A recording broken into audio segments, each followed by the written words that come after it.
எனக்கு தெரிஞ்சு அந்த காலத்தில் கட்சிக்கு தான் மாநாடு நடத்துனாங்க.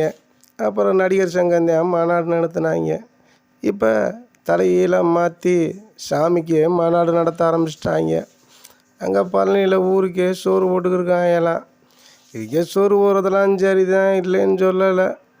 ஆனால் கடவுள் பேரை சொல்லி இவங்க மாநாடு நடத்துகிறேன், அது நடத்துகிறேன், சோறு போடுறேன்னு சொல்லாதீங்க.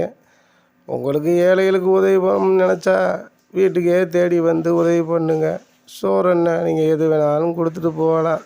ஏழை வீட்டு கதவெல்லாம் திறந்து தான் இருக்குது. நீங்கள் பணக்காரங்க உங்கள் வீட்டு கதவை தான் அடைச்சி வச்சுருக்கீங்க. ஆனால் ஏழைகளுக்கு இருக்க இறக்கம் கூட உங்களுக்கு இல்லை. நீங்கள் சாமிகளை வச்சு அதை பண்ணுறேன் இதை பண்ணுறேன்னு சொல்லாதீங்க, செய்யாதீங்க. அதுக்கெல்லாம் 1000 பேர் இருக்கான். ஏழைகளை காப்பாற்றுறதுக்கு தான் ஒரு வயலும் இல்லை. எவனும் அறவும் மாட்டோம்ன்றீங்க. பூரா சுயநலவாதியாக இருக்கீங்க.